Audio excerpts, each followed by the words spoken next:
Whether you buy, build or convert a coach built or a camper van, you often find that the lights aren't quite right. Now what can you do to improve them? Well, one of the cheapest answers is to simply go out and buy some of these products.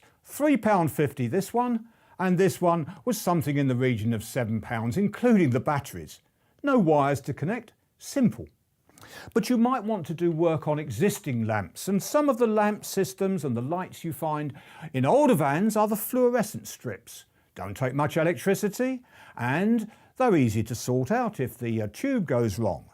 But some people feel that they would like to have an LED tube because you can buy them to fit inside, they're the right length and so on. Hey, wait, because inside one of these there are two little boxes in this particular one, which actually take 12 volts and boost it right up to 120 volts to ignite the tube. Oh my word, if you had one of these tubes in there at 120 volts, I'd be off running down the road. That would be dangerous. So that might not be something that you want to do, but you'd want a strip light, and this is one if you want LEDs particularly because they are less consuming on electricity, you can get them. And this particular one has a switch on the end, and I find that very useful. But let's talk about the ceiling lights, because there are different kinds and you might want to change the ones that you've got or add some extra ones.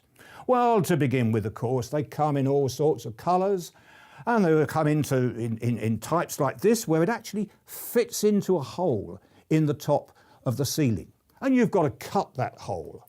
If you don't like the prospect of cutting holes, you get a surface mounted one which fits flat on the surface. Nothing to cut. And also notice here that there's a switch on this one. I rather like that because if a whole load of lights come on at once on a master switch, occasionally you only want a couple of them in action, and if you can actually isolate one or two of them, that seems to me to be a good way to save on your electricity. Whether you like the gold, the silver or the brushed, whatever, the chrome, is up to you. It is interesting that some of these ceiling lights are on halogen bulbs which get hot and are power hungry, and nowadays you can actually go out and get little LED fitments that replace the original halogen bulb. There, for instance, I've taken the glass off and I've revealed it all, and they will fit in the same housing.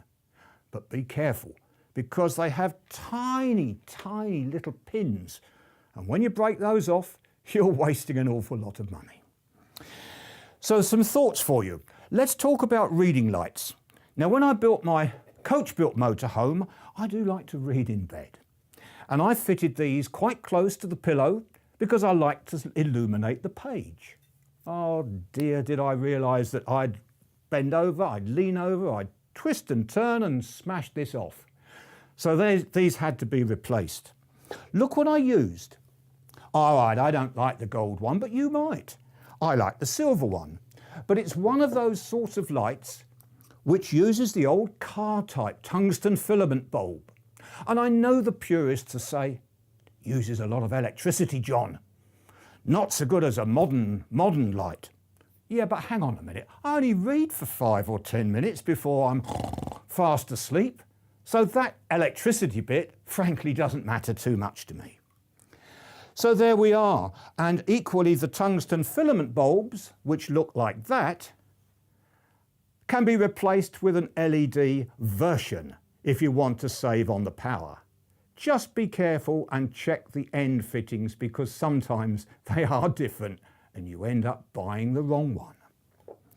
So that's it. I could talk more about main ceiling lights, and oh look, there's a cable there. Now we must talk about cables on another occasion. And if in doubt, when it comes to electricity, you can select them and then get an electrician to do the fitments.